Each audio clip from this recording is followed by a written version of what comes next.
I will never join hands with my enemies. Lord, if I'm trying to get rid of me. Ain't no record really ever did shit for us. Only give back what they took from us. I only want blood, I don't want your love. Cause I get enough from the most high above. Can't take it back too late for that. Don't cry now, too mad for that. Pockets gone down, I'ma drink to that, yeah.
Most High Christ. All right, Shalom, Yahweh, Shimi, Yahweh, brought the third to all the brothers. Shalom, Yahweh, Shema, Thun, Shimi, Yahweh, to all the sisters. You know, we're the Israelite School of Universal Practical Knowledge out of Southern California, started at the 1 West 125th Street, Harlem, New York, under Commander Jimmy Yohana. We're here to teach all so-called Blacks, Latinos, Native American Indians the truth according to your true identity according to the Bible, the law, statutes, commandments of the Bible, and we are not affiliated with any other Israelite group, right? So today we're going to be going over, this is the Tuesday Brotherhood class. I'm Priest and Officer Karatza. I don't know if I said that already, but we're going to be going over Genesis 37, talk a little bit about, obviously brotherhood, obviously sisterhood is included in brotherhood and sisterhood. We're going to be talking about jealousy, hate, hating your brother, what it is to love your brother. We're going to pull accounts.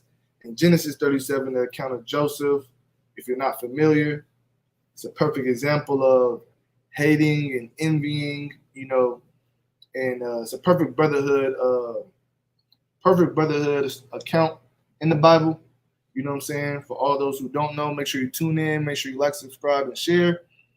Like I said, this is the Tuesday Brotherhood class. We're going to talk about a little bit about Joseph, the hate and envy that his other brothers had for him, and the love and brotherhood that Joseph showed. If you're not familiar with this account, this is an excellent time to tune in and get familiar with this account. What else? With that, let me get Psalms 133. Let's start with that. Psalms 133rd chapter in the first verse. As always, this is a good brotherhood precept you want to keep in your repertoire or your arsenal, so to speak. Let me make sure we live on Facebook.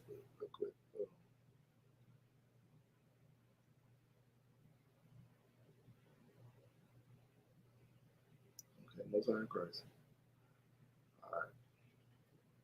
If everybody could just, comment, like, and share. All right, go ahead. Read it when you got it. Khan. The book of Psalms, chapter 133 and 1, sir. Khan. Behold, how good and how pleasant it is for brethren to dwell together in unity. It's a pleasant and wonderful thing for brothers to dwell together in unity. That's what we got to understand as Blacks, Hispanics, and Natives, is that the Lord, keep going, slightly.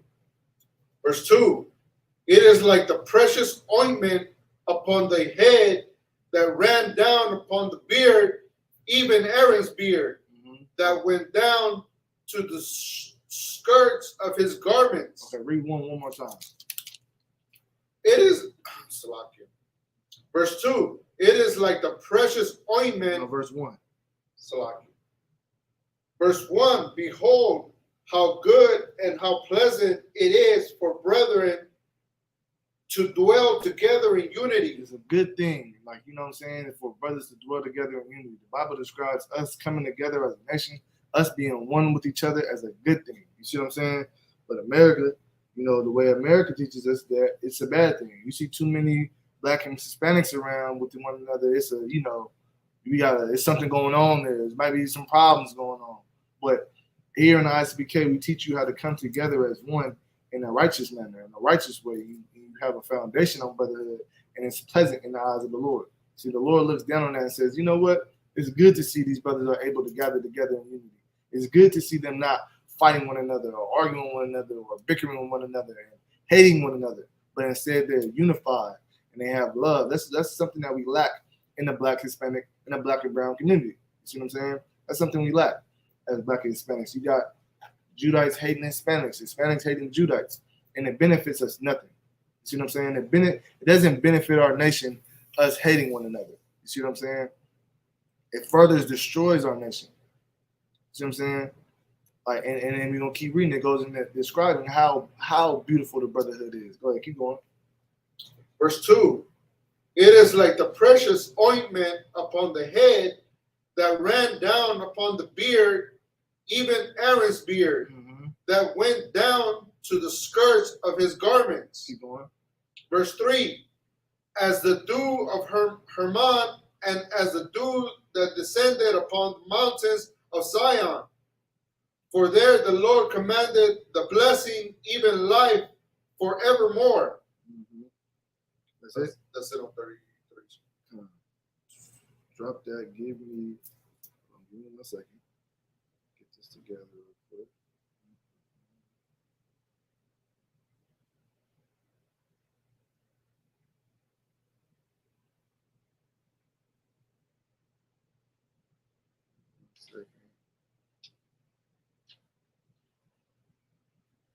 Give me John 13 and 35.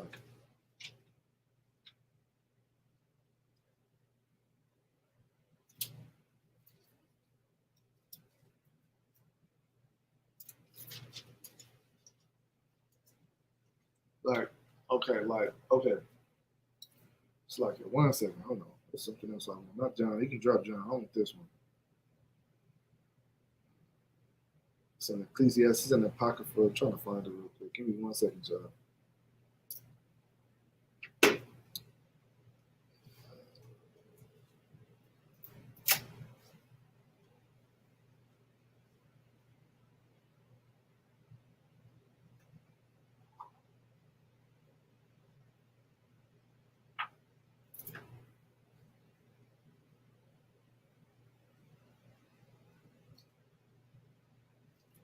Ecclesiastes 6. Let's go there. Right? Because in here, in brotherhood, with the brotherhood, you're going to gain brothers, you're going to gain sisters, you're going to gain, you're starting to build blocks for a nation, right? And us as a nation, we have to love one another. Loving one another, you got to become friends with one another, right? The Lord commands us to love one another. The Lord commands us to be one with one another. And these are things that we have to learn to do because we don't do it naturally. We don't do it in the world. Like, we're not nice to one another. You see what I'm saying? We don't see each other and be like, man, I'm happy to see you. I'm happy to be, because if it was, I'm happy to be around my people. If it was that, you'll be happy to be, living where you at. But instead, you got people steady, besides the gangs and stuff like that, the dangers of living in the ghetto, you got a lot of people trying to make it out the ghetto because they want to go be around some rich white folks. And they feel like life would be better if I'm just surrounded by heathens. You see what I'm saying? And that shows that you have a distaste for your brothers and sisters. You see what I'm saying?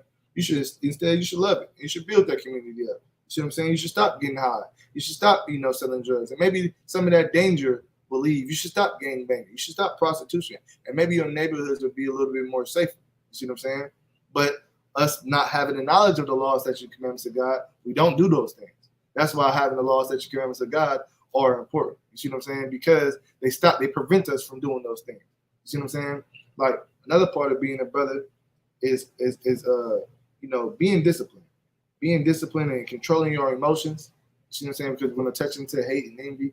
Controlling your emotions is a good thing about being a brother. You can be an excellent brother by being disciplined and controlling your emotions. You see what I'm saying? Not acting out in, resentful manners. Not acting out in, or not seeing a brother and getting jealous, or not seeing a brother and despising him. You see what I'm saying? And holding your, like, fighting off those demons. And fighting off those demons that will come into your mind to try to attack you in that way. Like a demon will try to come into your mind and say, you don't like him because the way he dresses. You don't like him because the way he speaks, or he got me up too hard, or, you know, whatever the hell the demon is. It's usually some petty reason. You see what I'm saying? Or that will make you not like a brother, right? But you got to fight the demon and be like, you know what? I like this brother. You see what I'm saying? And then that's just a demon in my mind trying to make me not like the brother. You got to be able to recognize how and when a demon is trying to attack you. You see what I'm saying? Because it comes in many shapes and forms, and it's all for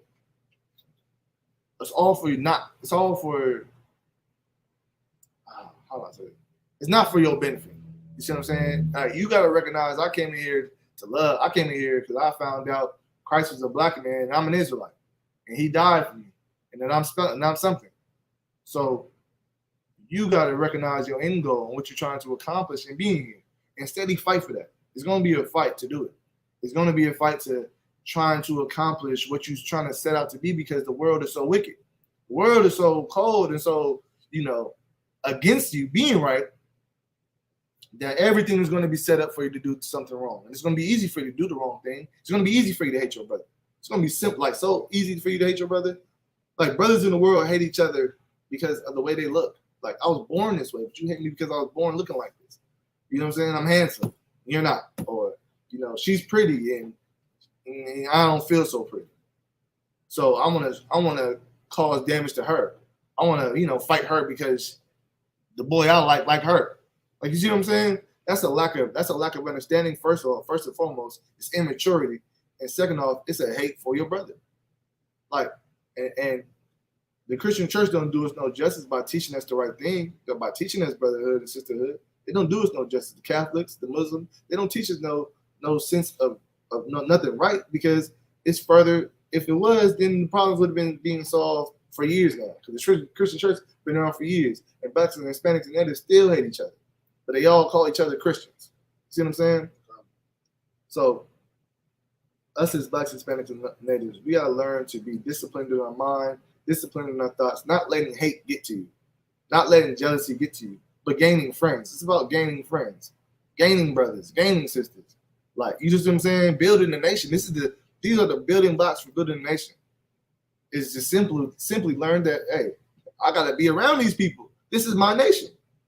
And if I want to live in a world where we are ruling, and I want to live in a world where, you know, like my kids can run the streets and everybody's fine and dandy. Like, we all think that. Like we all want that for ourselves. Like, dang, man, I wish it was just us here and we can just, and everything was all good and righteous, and, you know, our kids, we don't got to worry about no sexual predators and, you know, somebody come and try to poison them or take them away, or, you know, I don't got to worry about I can be out all night and I got to worry about somebody calling the police on me because I'm chilling with the brothers, the Akim.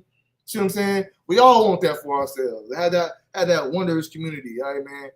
You know, somebody looking out for me if I get a little bit too on, and somebody help make sure I get home, I can stay here, and there's no issues. It's no like, oh, I hate that Negro because he only $20. You know what I'm saying? I'm finna go kill him over $20. I'm finna I can't be out too late because I might get robbed. It's none of those fears that we tend to have in this world. I don't got to worry about the police behind me to kill me. Like, we want that riddance. We want that gone. We want that, you know, that to be good riddance. You see what I'm saying? So in order to do that, in order to want that, you want that is one thing. But in order to get that, you got to do it. You got to fight for it. You got to start practicing that now. Because the kingdom of heaven comes not by observation. You got to work for the kingdom of heaven. So you got to work to love your brother through the ups and downs, through the sad times and the good times. You see what I'm saying? If y'all got any questions, go ahead and type them in. I'll try to answer them to the best of my ability. See what I'm saying? But go ahead. Like I said, we're going to read this precept on proving your friend. You can start at verse. Just let me hear one first.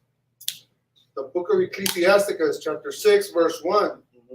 Instead of a friend, become not an enemy, for thereby thou shalt inherit an ill name, shame, reproach, even so shall a sinner that hath a double tongue. Mm-hmm. Verse 2.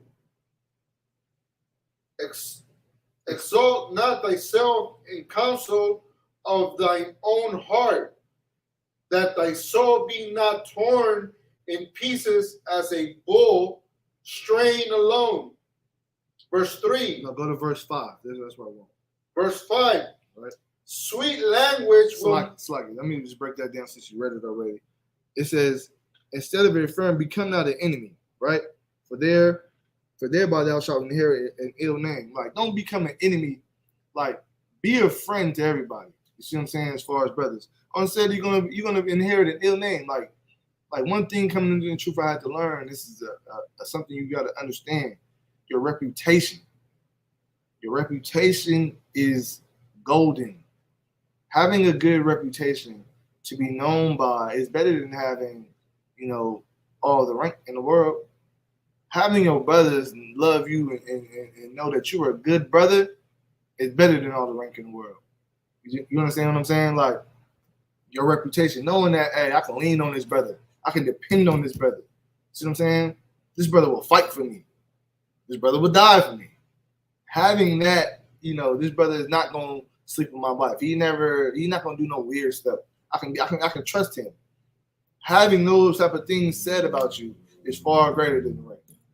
See what I'm saying? Having those embedded in your character and your moral fibers is better than anything.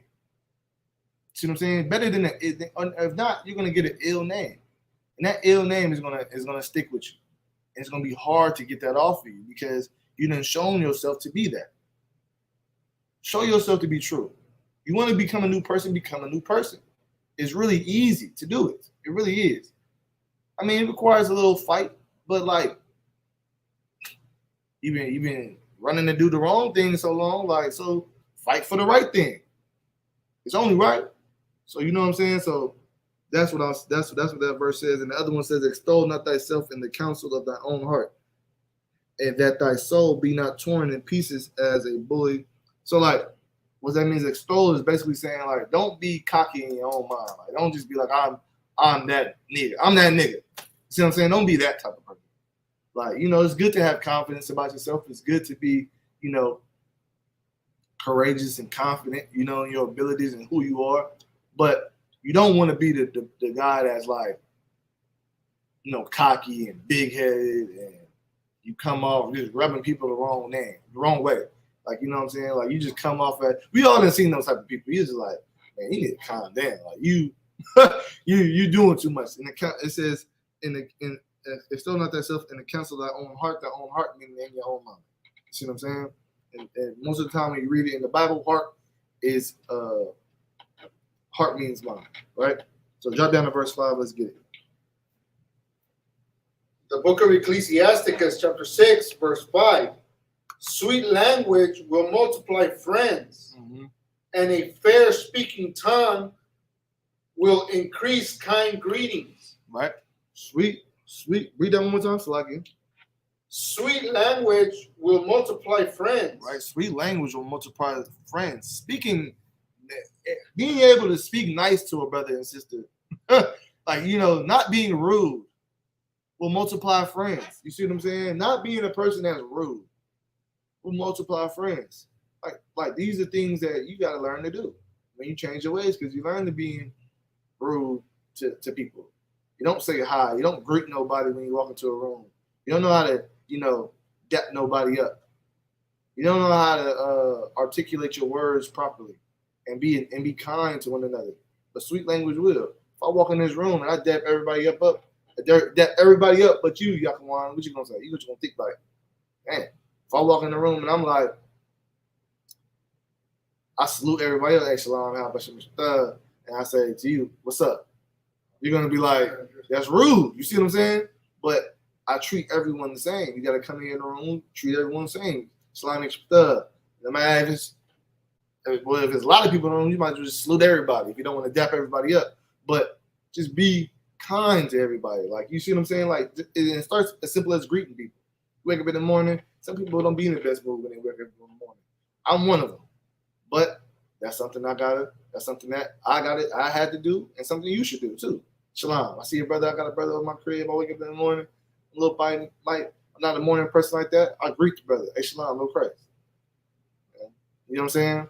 I'm not gonna just walk past and now he feeling all awkward and weird inside my crib. Or if it's vice versa, I'm feeling awkward and weird inside his crib. You see what I'm saying? Like the sweet language is speaking to the person nice, like saying thank you, saying tawada, excuse me, salakia, like having manners. Like this is, but some people don't have that home training to know. And us, we have to suffer that for them a little bit. We got to teach them coming into this truth. Like, brother, like when somebody salutes you, you got to salute them back. When somebody, hands you a plate, say thank you. If you bump into somebody, say excuse me, say salakia. My bad. You know what I'm saying? These are things we got to learn that your parents should have taught you, but they probably didn't know no better either. You see what I'm saying? Salakia real quick.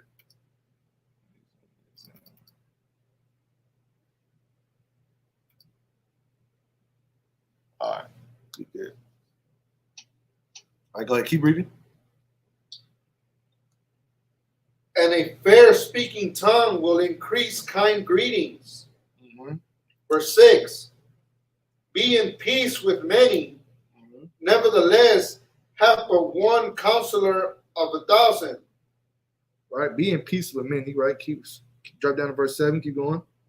Verse 7. If thou wouldest get a friend, prove him first. Prove him first. That's the whole thing of the trooper program. See what I'm saying? It's the whole thing of the young man and getting your name. We got to prove you first.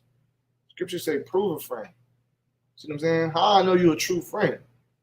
See what I'm saying? You got to prove you first. You got to show yourself to be a true friend, because in here is true people. Like, you don't want to be a brother that comes in here and it's like, damn. Like, we show you the brotherhood. We do all this. I didn't see it happen, but we show you brotherhood. We be a brother to you, and you leave. It's like, damn, brother. You just abandon us.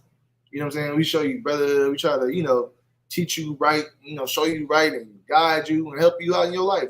You might call, get counsel on certain problems, and you just leave.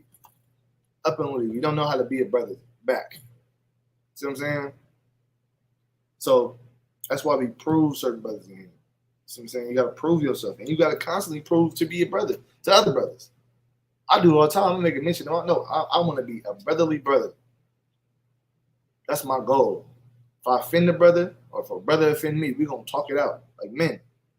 Like, as much as people don't want to do that, people try to be non-confrontational, so to speak. You gotta be. I wouldn't say it's not confrontational, but you gotta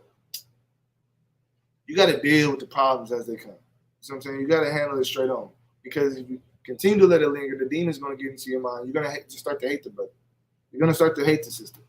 See what I'm saying? Then that hate is gonna evolve. The demon's gonna get stronger, and then it's gonna go into jealousy. Then it's gonna go into envy. Jealousy and envy is kind of the same thing, right? Then it's gonna go into envy. Then it's gonna go into jealousy, and then it's gonna become the jealousy demon is gonna get so strong on you. I'm telling you what's gonna happen if you let this linger. The jealousy demon is gonna get so strong on you that it's gonna incite malice, and you're gonna want to seek harm to happen to that brother, or want harm to happen to that sister. See what I'm saying? Matter of fact, give me that. I think it's Matthew 18. Wait, where we at? Let me see. I think it's Matthew 18. Let's go to Matthew the 18th chapter.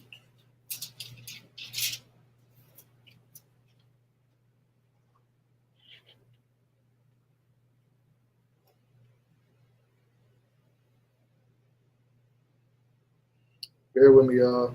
We're going to get into the Genesis soon, right? Just giving y'all a little bit. Matthew 18 and 15. Hey, shalom to everybody rocking out with me, man. We're going to get into that Genesis real soon. Go ahead, read Matthew 18. This is the book of Matthew, chapter 18, verse 15.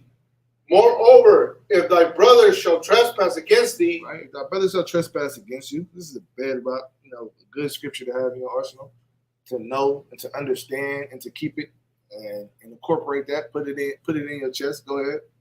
Go and tell him his fault between thee and him alone. Right. That's something that a lot of us as Blacks, Hispanics, and natives, we don't do. We don't tell each other that. We don't go to each other one on one and tell them they're false. We want to, blow it up in front of everybody. We want to, we want to blow it up in front of everybody. We want to, we don't want to go about things the right way. We don't want to do the uncomfortable thing. And it's uncomfortable to be like, dang, I gotta go talk to him, let him alone. Like, what if he don't hear me? What if it's like this? What if it's like that? F all that. You see what I'm saying? Do the right thing. Go to him and him alone. And if it doesn't work out like that, y'all can't talk it out like adults. And you can say, you got look, another thing, hold on, let me sidebar. Another thing, you got to be able to listen. If the brother might say something, let's say, okay, let's put it like this. You might have offended somebody, right? Offended this brother. He pull you to the side. You as the brother that offended that brother got to be able to listen to what that brother offense is. You see what I'm saying? You got to be able to listen. That's number one, right? You got to be able to listen and hear that brother out. And not listening with the intent on battling him back or arguing him down, but listening with the intent on how can I fix this, bro? Like, hearing what I did wrong, hearing, what the situation is. You see what I'm saying? That's how you want to listen. You want to listen with the intent of solving the matter. Not, man, I'm finna just, I don't care. Like, you don't want to be that type of brother. You see what I'm saying? You want to hear like, damn, I did that? Okay, well, I apologize. But this is what I meant by what I was saying. You can do something like that. Or, if it's just something it's okay to just apologize and let the offense just happen. Okay, I did that. I apologize. And y'all move on from that. That's okay to do. You don't always got to give a reason why you did what you did. If you did it, Salakia, my bad, brother. I won't do that again. And I can end it right there. It don't got to be, sometimes, we tend to try to, but the reason I did it because you did this to me. But it's like, okay, if y'all need to go that far, because you're offended too, y'all both was offended in the matter, then maybe y'all should hear each other. Y'all got to hear each other out. But if it's something like, brother, please decide, hey, man, I didn't like the way, you said that to me. You know what I'm saying? Like, my bad. See what I'm saying? Simple as that. It's like, I won't do that again, man. You're my brother, man. I don't want to offend you like that. And y'all move on from that. But you can't be a brother that's scared to pull that brother to the side. You see what I'm saying? If you scared to pull the brother to the side, he gonna keep talking to you like that. And then now, whose fault is that? Because you don't want to correct it. It's your fault.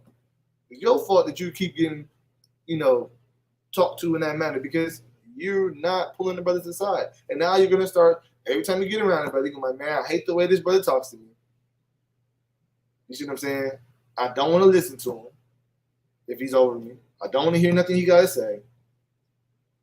I just want him to be far from me. Now you letting that demon get in between y'all. Satan's winning. That's what he wants. Satan is winning at that point. He wants to win. See what I'm saying? He wants that hate to multiply. He wants that that envy to multiply. He wants brothers to be up in here fighting. See what I'm saying? He wants that malice to happen. Us as Blacks, Hispanics, natives, you can't let that happen. You gotta fight that. That's one thing we gotta fight. We gotta gather together. We gotta dwell together in unity. We gotta love one another as ourselves. We gotta be peaceable with one another. We gotta prove ourselves to be good friends. See what I'm saying? These are things that we gotta do, right? So let's get into the topic. Let's go to Genesis 37, right? I'm gonna give you a quick synopsis real quick. Like I said, y'all like and share. If you're not familiar with Genesis 37, we're going to get it in, man. We're going to get it in. Genesis 37 is about Joseph, right? We all know who Joseph is. Joseph is one of the sons of who? One? Jacob, sir. Jacob, Most High in Christ. Jacob's name was changed to who? Israel. Israel, right? Israel means what? I got you. It means Prince of the Power. Prince of the Power. Yasha Allah, Prince of the Power, right? right? That's when Jacob, wrestled with an angel and wrestled with an angel for a blessing. And it means Prince of the Power. He got his name changed. He became a new man, right? So Yasha Allah in the Hebrew, Israel in English means Prince of the Power, right? And Jacob had 12 sons. What's like it? Yeah, Jacob had 12 sons. And we're going to get into a little bit of a backdrop, the backstory on them before they all started to have their own children and how they were when they were in their adolescence, right? So go ahead, read when you got it from the top. Nice and loud. The book of Genesis, chapter 37 and verse 1. Right? And Jacob dwelt in the land wherein his fathers was a stranger. Mm-hmm. So Jacob dwelt in a land where his fathers were a stranger. This land is, they're going to get it to you right now. Go ahead. In the land of Canaan. In the land of Canaan, right? So Jacob is still in Canaan at this point, which is where Abraham was, which is where Isaac was, right? Go ahead. Verse 2. These are the generations of Jacob. Joseph, being 17 years old, was feeding the flock with his brethren, and the lad was with the sons of Bilhah and with the sons of Zilpah, his father's wife, right. And Joseph brought unto his father their evil report. Right. So Joseph is a young man at this time. I forget what the order was. I think Joseph is Joseph the youngest at this point? I'm not sure. Maybe it might clarify right here, but Joseph's 17 at this time. He's a young man, right? 17, coming into himself, right? Keep going. All of his brothers are around, either they're older than that, and they're around that type of age. Maybe like, because they weren't born too far apart from each other, right? Go ahead. Verse 3. Now Israel loved Joseph more than all his children, because he was the son of his old age. Right, so there ain't nothing wrong. Israel had a favorite. His youngest son born to him in his old age. It's like, man, it's my baby boy. You know what I'm saying? It's like nothing wrong with that. It didn't say, Israel's treating everybody else wrong. This son, Joseph, was his favorite. No sin in that, right? So anybody out there that you come out with parents and you're like, man, it's a lot. That happens a lot in Israelites. They tend to have a favorite son.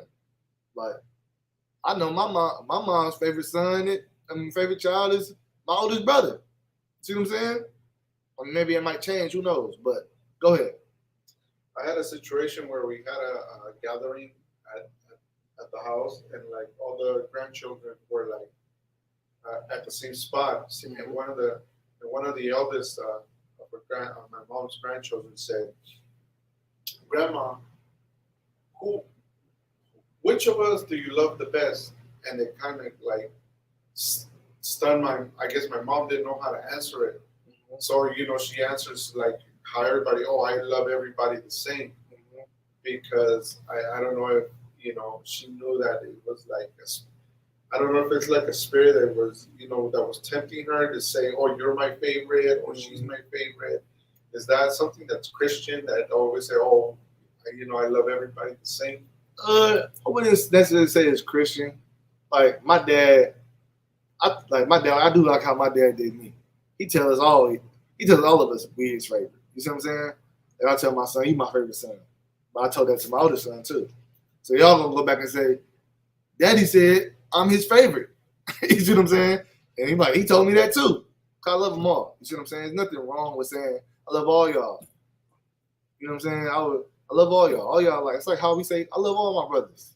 You see what I'm saying? So it's not really, it's realistically you love some more than you love the other ones. But it's like, because you're closer with, it's just like your relationship with them. You might be closer to a certain brother. That doesn't mean I wouldn't do for that brother that I wouldn't do for you. You see what I'm saying? It's just like, same with his grandchildren. You see what I'm saying? But it's not Christian to say that, though. Not Christian to say, I love all y'all the same. She might really love them all the same. You see what I'm saying? And be like, damn, she's great at balancing her love, right? But like I was saying, though, all Israelites tend to have a favorite grandchild, favorite son, favorite daughter, whatever. You see what I'm saying? No sin in that, right? Go ahead. So it's like that's what I was saying. So for people who deal with that as an issue in your life, because some people deal with that like, dang, my mama didn't love me as much as my brother, but did your mama love you though? See what I'm saying? That's the part that matters. Did your mama love you? That's the important thing. She loves you. See what I'm saying? She did right by you. That's an important thing. So don't hold that against your mom because, you know, my mama loved me. My mama loved my brother more than me. Like, I didn't let that get to me. I just, shoot. Okay, mom. That's how as it is what it is. You know what I mean? But go ahead. And he made him a coat of many colors. Oh, Salaki, I also wanted to say this too. I didn't hate my brother anymore than I didn't. That's like anymore. That's well. I didn't hate him at all. Like I didn't despise him. It made no difference. It made no difference. You see what I'm saying? My mom just, my mom. I feel love on my mom too. You see what I'm saying? So it's like it didn't make no difference. But these brothers let it get to them. Go ahead. And he made him a coat of many colors. Verse 4. And when his brethren saw that their father loved him more than all his brethren, they hated him. They what? They hated him. They what? They hated him. Now let's get the definition of hate. Right? These are the steps. I'm trying to help y'all identify a demon. Right? The demon is going to start out as like a sense of hate or hate. Right? Now let's understand what hate is.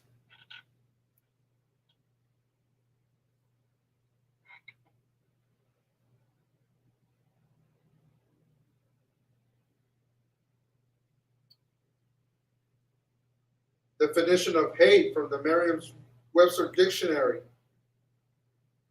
Mm-hmm. Feel intense or passionate dislike for someone. To have a, say it one more time. Intense or passionate dislike for someone. An intense or passionate dislike for someone. So you're passionate about not liking someone. It's intense. Like, I really just don't like this person. See what I'm saying? That's how they started to feel about their own brother. And their own little brother at this time. Some of them is his little brother. That's how they started to feel about Joseph at this time, right? Go ahead. And could not speak peaceably unto him. Right. That hate was just that hate was just intensifying. That they couldn't say nothing nice. They could, like, what did we just read in Ecclesiastes, right? About the sweet speech. Let me see if I said that. Sweet language will multiply friends. They couldn't speak sweet to their brother. They couldn't say nothing without possibly, an insult or just like, man, get up out of here, man. Like we all have seen it. Like just picture it like how your family might have been. Like when you're mad at somebody at that moment, or you might be the little brother and everybody's mad at you. And you walk into the room and they just like, man, get out of here, man. Nah, man, you tattletale, or however they talk to you in that matter. They might, call you something, make you feel bad. It's like, damn, man, I'm just trying to play the game. Smack you in the head. Yeah, smack you in the head, throw a pillow. Why you walking in the room and throw a pillow at you? Man, get out of here. Slamming the door, just treating you mean, right? Let me look at the order of which they was born. Let me see if Joseph the youngest at this point.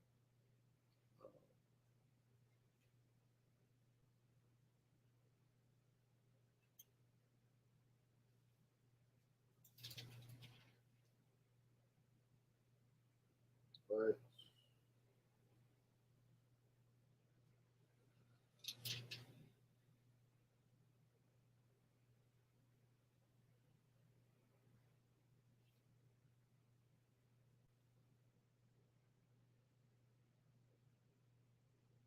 Okay, yeah, so Joseph is the youngest at this point. Yeah, Joseph the youngest at this point. And Joseph is his mama's Rachel, right? And you all know what Jacob did for Rachel. So, and finally, after years, she was trying to have a baby. She couldn't have a baby. It was her sister that was giving her all these babies. And it was Jacob's other wives that was giving them all these babies. And finally, Jacob was nice and old. He finally had one by the woman he loved, Rachel. See what I'm saying? I mean, not to say he didn't love his other wives, but the woman that he was really out there on a mission to try to get. And so he loved the son that they had. There's nothing wrong with that. You see what I'm saying? But they let this demon get on them, and now they can't even speak nice to their brother. You see what I'm saying? Keep going. Verse 5. And Joseph dreamed a dream, and he told it his brethren, and they hated him yet the more. Right. So this, like, peep what I'm talking about. This demon is increasing in their minds. It started with just a simple thing of hate. It started with just, they could have just said, they could have talked to their dad. I said, Dad, man, I feel like, you loving Joseph more than me. See what I'm saying? And Dad could have broke it down to him like, nah, son, I love all y'all. You know what I'm saying? However he wanted to break it down to him, because, you got to know your children, how they take things. You see what I'm saying? So however he wanted to break it down to him, he broke it down to him. He could have, but they didn't do that. They just peeped it and said, you know what? I hate my brother for my dad liking him. Which means that they all wanted love from their dad. I'm pretty sure their dad loved them all. With a simple conversation, it could have fixed this problem. You see what I'm saying? So we got to translate that into a simple conversation of, of fixing your problem. Don't let that hate translate and grow and grow and grow. Just a simple conversation can fix your problem. A simple pull to the side can be like, you know what? Yeah. That was right. I was wrong. I was wrong for even being offended at that. You know what I'm saying? I was probably thinking about it a little wrong. You see what I'm saying? So, like, those type of things, right? Go ahead, keep reading. Verse 6. And he said unto them, Hear, I pray you, this dream which I have dreamed. So now he's about to not remember. His brothers they hate him at this point. You see what I'm saying? And he's about to go tell them a dream in front of everybody. They're like, man, this dude, here he go again, right? Remember, they can't even speak nice to him at this point, right? Go ahead. Verse 7. For behold, we were binding sheaves in the field, and lo, my sheaf arose, and also stood upright, and behold, your sheep stood round about and made obedience to my sheep. Mm-hmm. And his brethren said to him, Shall thou indeed reign over us? Right, so basically, let me get that. It says sheaf, or how you spell it? Sheaves. Sheaves. Right. Sheaves.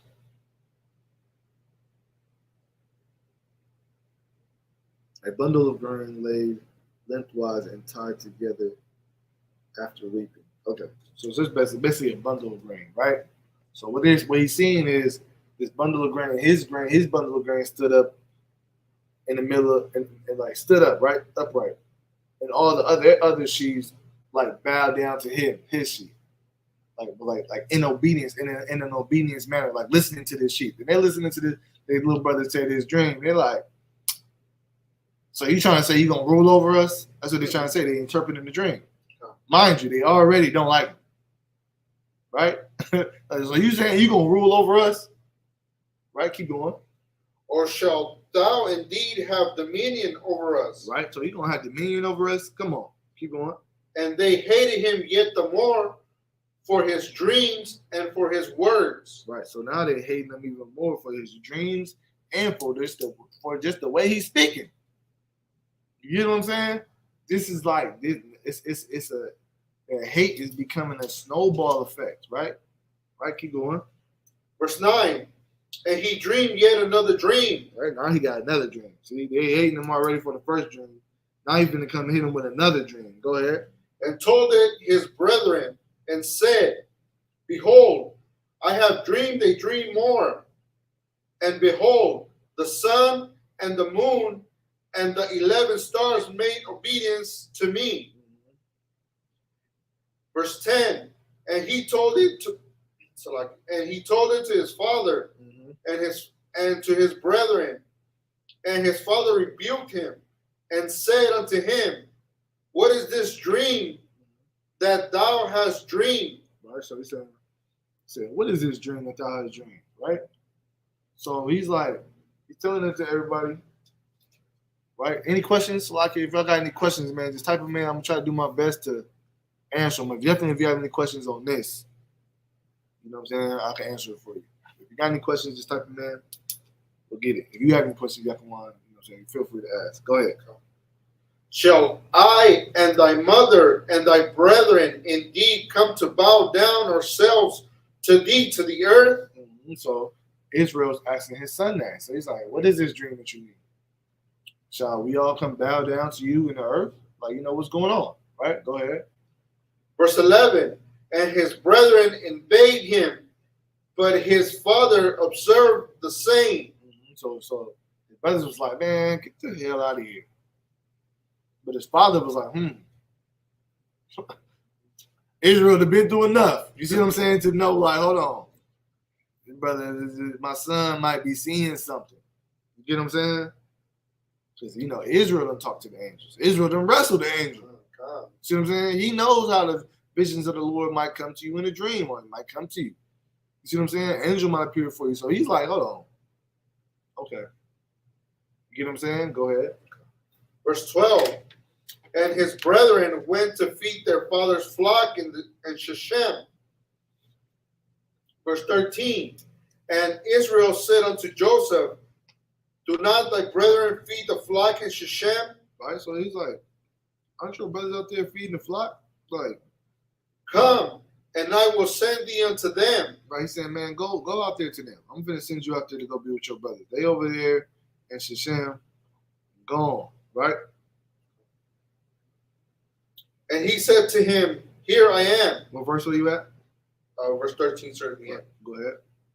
Verse 14, and he said to him, go, I pray thee, see whether it be well with thy brethren, and well with the flocks, and bring me word again. Right. So he sent him out of the vale of Hebron, and he came to Shechem. Verse 15, and a certain man found him, and behold, he was wandering in the field. And the man asked him, saying, what seek ye thou? Right, so he finally makes it to where his father sent him, and he finds his man, and his man sees Joseph wandering in the field. And the man just comes up to Joseph and says, man, what are you looking for? Right? Go ahead. Verse 16, and he said, I seek my brethren. Tell me, I pray thee, where they feed their flocks. Verse 17, and the man said, they depart from hence, for I heard them say, let us go to Dothan. And Joseph went after his brethren and found them in Dothan. Right, so he's saying, basically the man told him, oh, I heard them, they left. They said they're going to go down to this spot. And the spot is called Dothan. Right, keep going.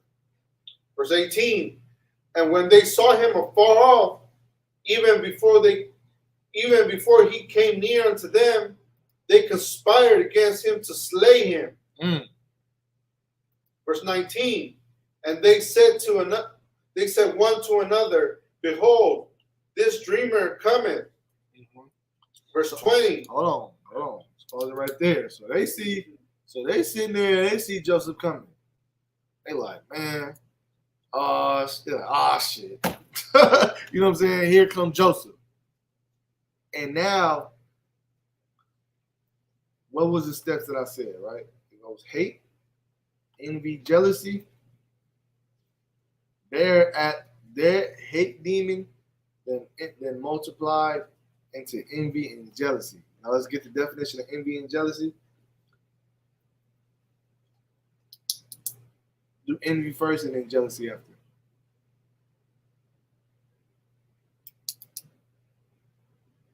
Like one thing that, you know, like we learn as children is to how to identify our feelings and our emotions, right? And learn to, you know, like, you know, somebody might come to you and be like, I'm mad, I'm angry, I'm sad. They have to learn to properly identify these feelings. So you gotta know when you hating on a brother. And man, that's just me hating on this brother. You know what I'm saying? I gotta fix that. You gotta know when, you know, I'm being jealous right now. You gotta be able to identify these feelings, because identifying these feelings will help you identify the demon. You get what I'm saying? Slack it real quick. Can you get some more of the Frankie and Murray right there? Put some on top. Right there. Just a little bit.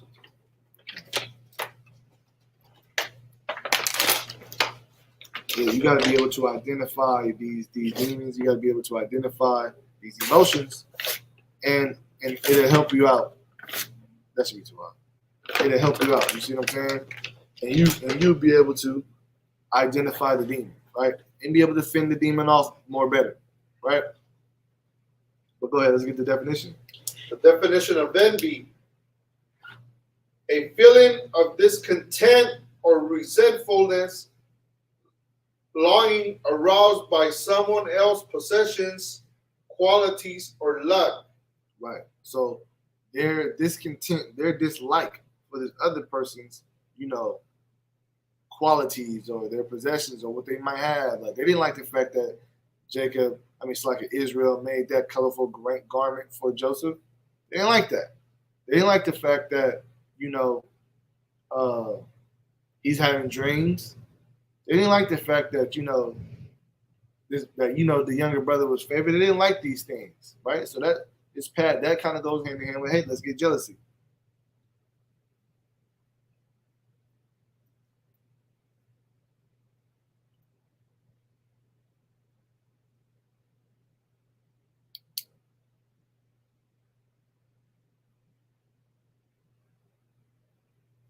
The definition of jealousy? The definition of jealousy in the Merriam-Webster's dictionary: the state of feeling of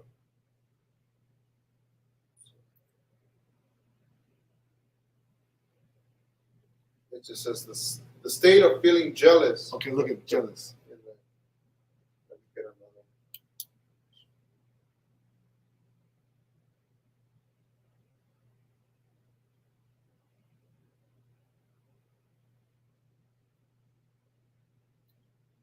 That's a couple. It says that jealousy in the Merriam-Webster dictionary: intolerant or rivalry or unfaithfulness. The second one says disposed to suspect rivalry or unfaithfulness. The third one is vigilant in regarding a possession. Let me see. Let me get there. In the Merriam-Webster. I got download. Okay, there we go. Hold on. This is jealous, right? I'll read the first one. Hostile toward a rival or one believed to enjoy an advantage. Right. Okay. So hostile towards a rival or one believed to have an advantage. To enjoy an advantage, right? Now, how does this incorporate with Joseph and his brothers? You know what I'm saying? How does this incorporate with Joseph and his brothers? How are they showing that they're jealous? Go ahead, Yakima. Because his father Jacob already stated that he loved him more, and he's expressed visions that they are going to be. He's going to be better than them, or he's going to do something that's going to make him be above them or to rule over them. Right. But how have they showed themselves to be jealous? They've shown themselves to be jealous. How have they shown themselves to be jealous? They shun him away, sir. Like they don't want to hang around him. They want to put him away. They just speak ill will of him. Right. And they also, when they know that they're hostile, because when they see him coming over this hill, they're doing what? They're mocking him, sir. They're saying, "Oh, here comes this dream." Right. And they want to do what? They want to kill him. They want to kill him. See what I'm saying? That's how you know they're hostile towards him. Because simply because Jacob loved because it doesn't say Jacob said this, that I love Joseph more than everybody. I don't think he would say that, but it did say that Jacob loved Joseph. And they all seen it, that he loved Joseph more than them. But no, that was just his favorite son. I didn't say he loved him more than them. That was just his favorite son, right? and now they want to kill him because Joseph, Joseph's favorite son. Joseph's Israel's favorite son, right? They want to kill him because of that. Now, they over here conspiring against each other. Now, what if you got to think these people that I'm conspiring against? I'm with my brother, my blood brothers. I'm talking about killing my other blood brother. I would nobody in the group thought to be like, what if it was me? What if it was me? Y'all be sitting here plotting to kill me? You know what I'm saying? What if it was you? We were sitting here plotting to kill you? That would have made everybody think like, damn, we wrong. You see what I'm saying? But they're not. Everybody's jealous. Everybody envious. That demon is on everybody. And now the next step would be malice, which that's what they're plotting to do. They're plotting that jealousy is now getting so built up. The demon's getting so strong. Now they want to actually physically cause harm. And that's malice. Let's get the definition of malice.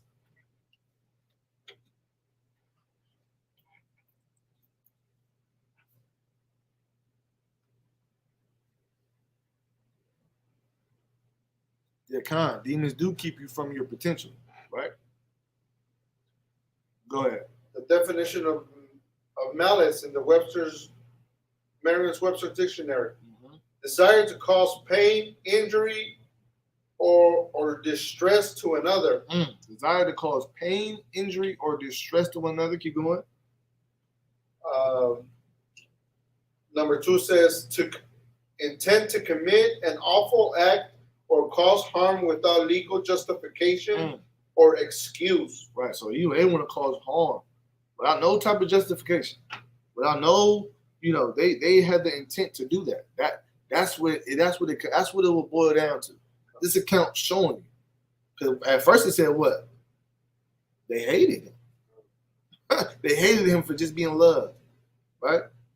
Like us as Blacks, Hispanics, and Native men, we got to.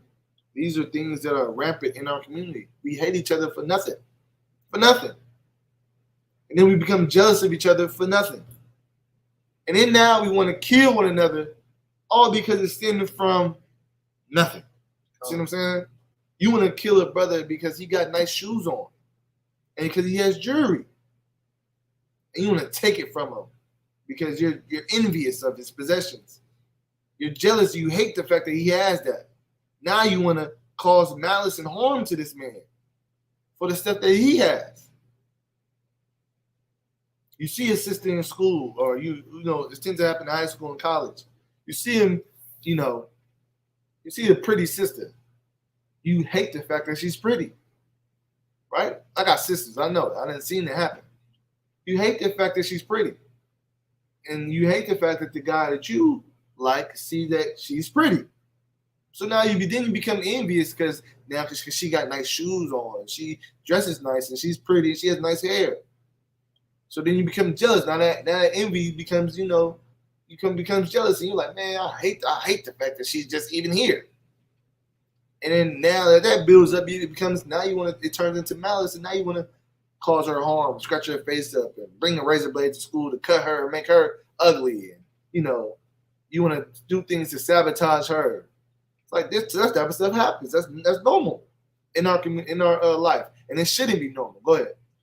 Nowadays, sir, you see stuff on social media where you have sisters pouring like hot oil on people's faces, or acid, or they go and mess up their cars, right? All that, just many different things they do. It's so much stuff that they do because they couldn't fight the demon that hate on them.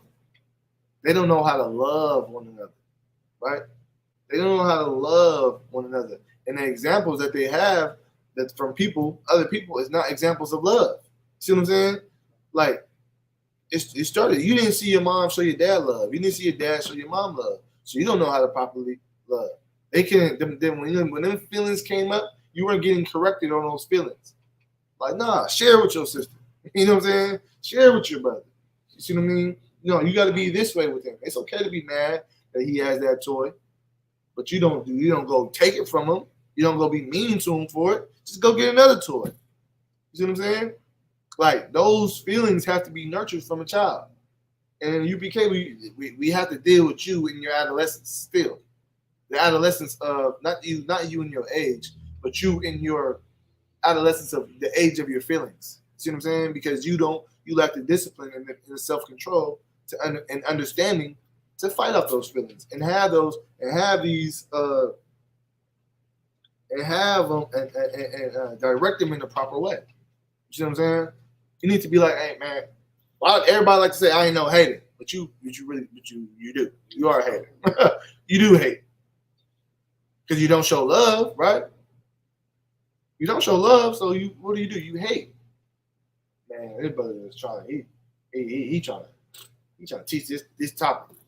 You hate on that. You hate on many different things. You know, the UPK, we embrace the hate. Man, we've been getting hated for so long.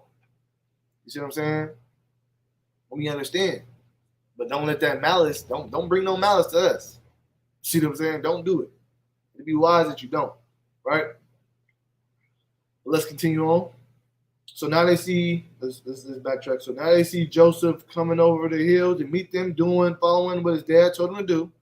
And now they hate him so much that they are conspiring to kill him, right? All this while he's walking over here. And this boy is only 17 years old at the time, right? Come on now. It's a young man at the time, right? Go ahead. Verse 20, come now therefore, and let us slay him, and cast him into some pit, and we will say some evil beast hath devoured him. Right? And it's like, what does that sound like? Doesn't that sound like what brothers do nowadays? They see somebody walking down the street, you know, they don't like what he got on, or they see what he got on, they want to rob him. But they say they plot and they scheme. Hey man, we gonna rob this dude. We gonna kill him. Just shoot him down. I got the Glock on me right now. We're gonna just take everything he got. And we might just take his life. That same spirit. It's that same spirit. That was on them. It's on us today. We gotta fight that spirit. The Lord's trying to help you identify that spirit right now by telling you this account. You see what I'm saying? And we gotta fight that spirit off of us. Us as a people should not look at one another in that manner. Just because one has something more than the other. Give me Exodus 20. Right? We'll come back to Genesis real quick. Give me Exodus 20. All right. When Christ said that, you know, on these two hang on the law, to love the Lord with all thy heart and all thy soul, to love thy neighbor as thyself, all the laws, statutes, and commandments of the Bible are built on you serving the Lord and loving your brother. You get what I'm saying? Go ahead, read the Exodus 20. Drop down to like where it says, thou shalt not kill, thou shalt commit adultery. Right? Drop down that. See like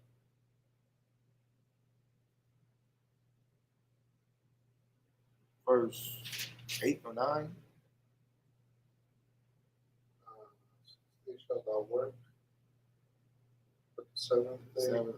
The Lord thy God, and that's going to do any work, thou not a son or a daughter, or a manservant, or a maidservant, or a cattle, or a stranger that's within thy gates. Keep going down. Should be a little bit further down. No, go back up. You're too low. Honor. Thou shalt not bear false. Give me the covet part. Thou shalt not bear false witness against thy neighbor. It should be. Thou shalt bear false witness against thy neighbor. Thou shalt covet. Yeah, that bear false witness part. That's where it's at. Read that verse. Okay. The book of Exodus, chapter 20 and verse 16. Thou shalt not bear false witness against thy neighbor. Right. Verse 17. Thou shalt not covet thy neighbor's house. Right. Thou shalt not covet thy neighbor's wife. Right. Nor his manservant, nor his maidservant, nor his ox, nor his ass, nor any that is thy neighbor's. Now let's get the definition of covet for those who don't know. Let's get the definition of covet real quick. All right, we're gonna identify this demon, and we're gonna break this demon down. It's a law against this. To even start to think like that, for that demon to come in, right? It's called coveting. wanting what somebody else has, right? We're gonna get the proper definition for y'all. The definition of covet in the Merriam-Webster's dictionary, Right. to wish for earnestly. Mm-hmm. Number 2 is to desire what belongs to another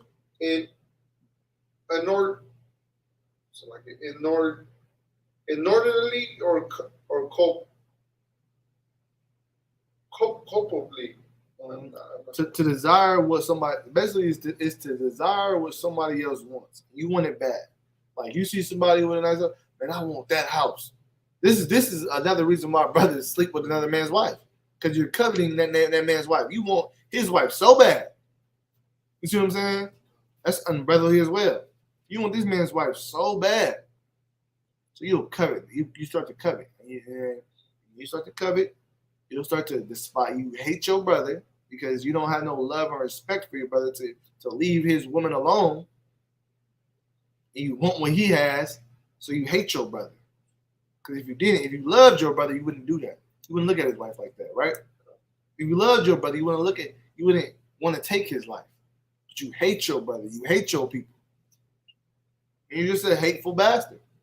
And then whatever comes with that, with what you're doing, you deserve that punishment for being a hateful bastard, right? Go ahead, keep going. Oh, Slaki, that's what I was saying. On Exodus or? No, you can drop Exodus. So us as Blacks, Hispanics, and Natives, we got to look at what each other got and not want it. Not desire it. You may be like, dang, I want to give me a chain too. But I'm not saying, man, I want to snatch this brother's chain off his neck. I want his chain. I want your shoes. I want your wife. I want your house. So me wanting what you got, I'm going to do anything to take it from you or make sure you don't have it. You're a hater. And you're envious. And you're jealous. And if you don't fight that, you're going to do something wrong. You're gonna harm a brother. And we see it all the time with our people, man. And it's a sad case, right? Go ahead, continue. Back to the account. And we shall see what will become of his dreams. Mm-hmm. Verse 21. And Reuben heard it, and he delivered. So they conspiring to kill him. And they're like, man, all right, we're gonna kill him. We're gonna slay him and throw him in a ditch. And we're gonna see what's gonna become of his dreams.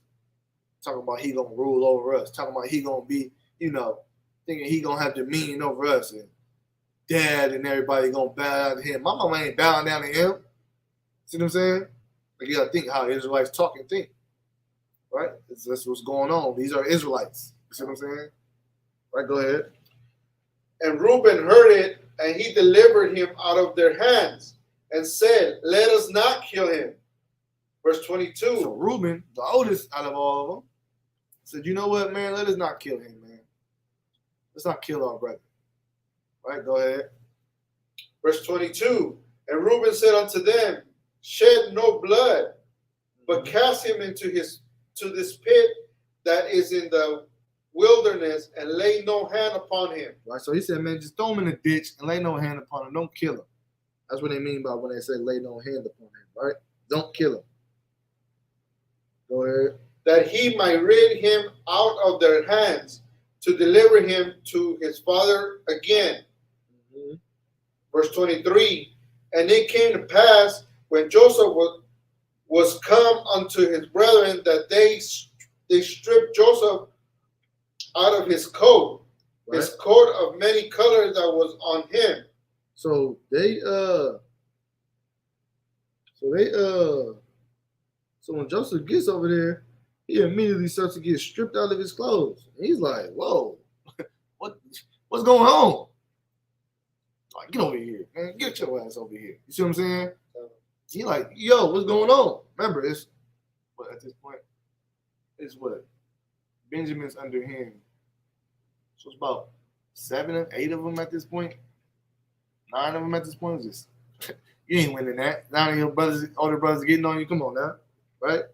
They strip him. Remember, Reuben said, let's throw him in the ditch. Don't kill him. All right, go ahead. Verse 24. And they took him and cast him into a pit. And the pit was empty.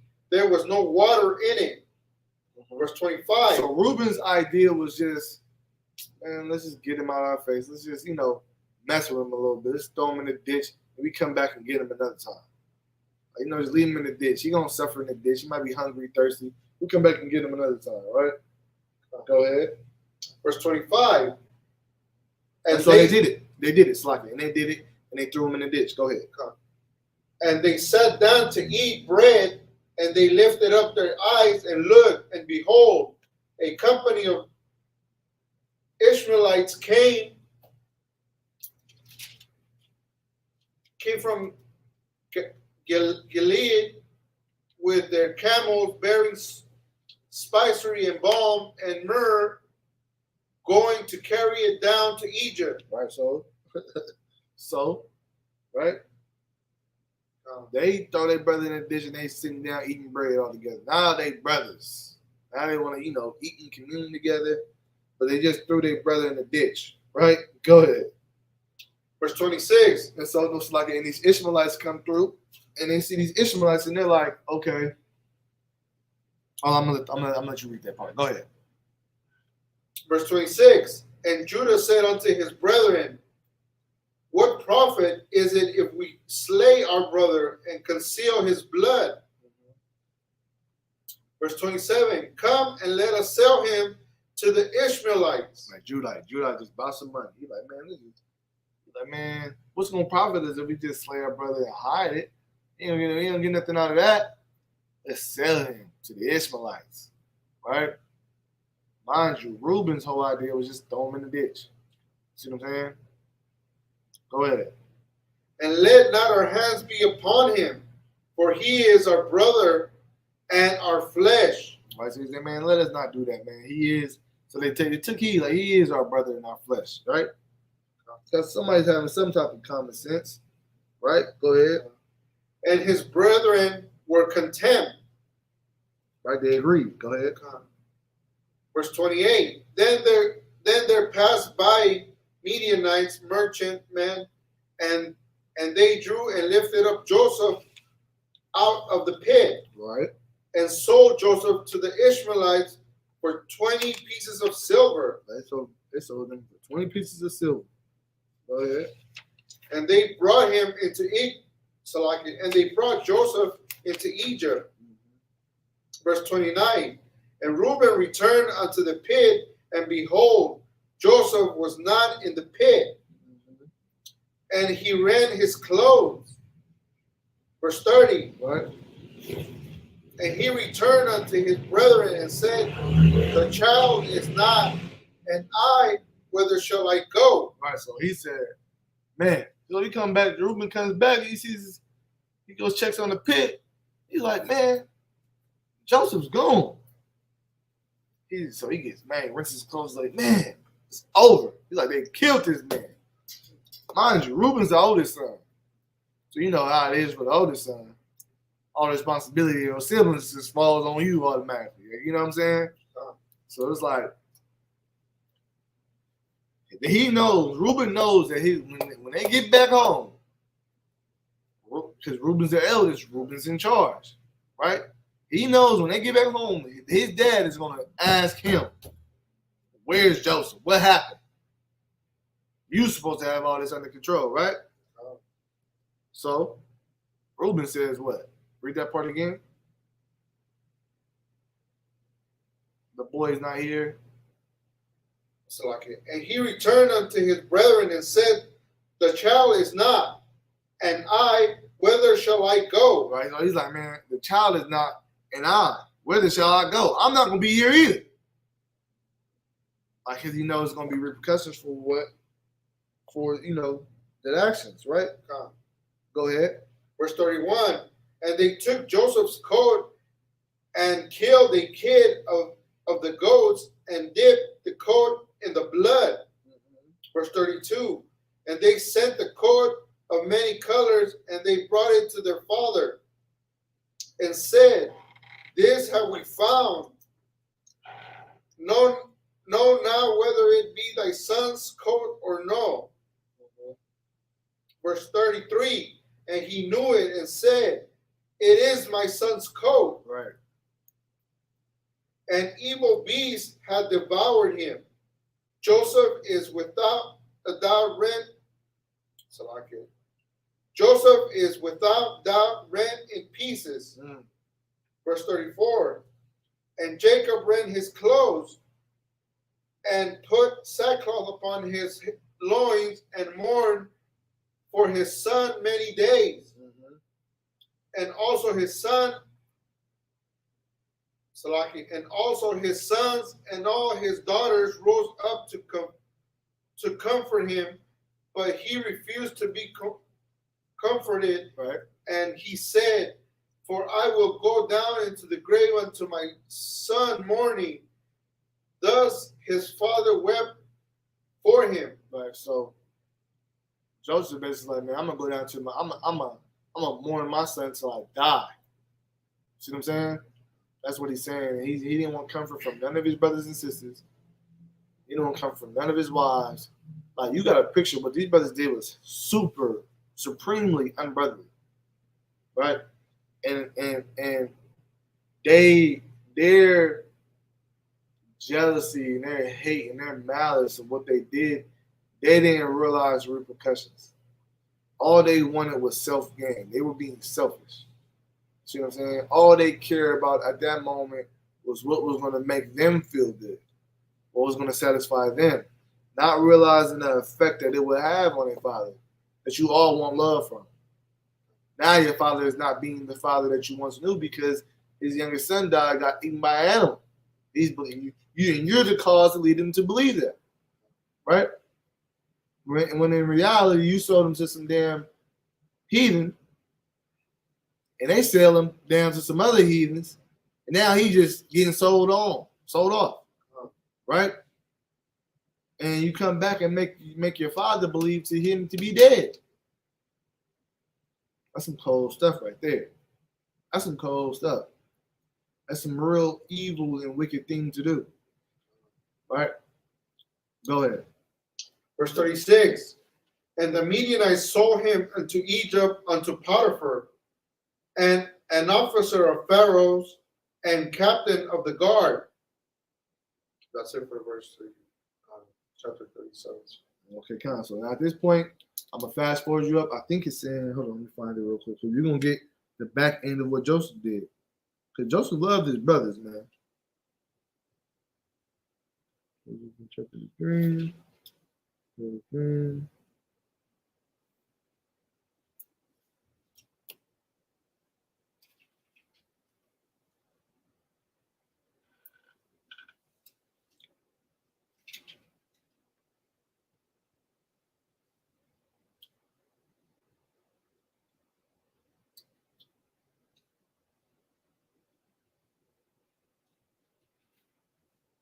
Okay, go to Genesis 42, right? We got enough time. We can probably read, see how much verses it is. Or we might skip down a little bit, all right? But go ahead. The book of Genesis, chapter 42 and verse 1. Okay, so hold on. Let me bring you up to speed. So what we have is Joseph is down in Egypt, right? Joseph down in Egypt. He got sold. Israel, like him, believes he believes that Joseph's dead. His brothers know the truth that they sold him, right? And the whole time, Joseph is in Egypt. He at first he became an overseer over a captain of the guard. Just like it was a captain of the guard.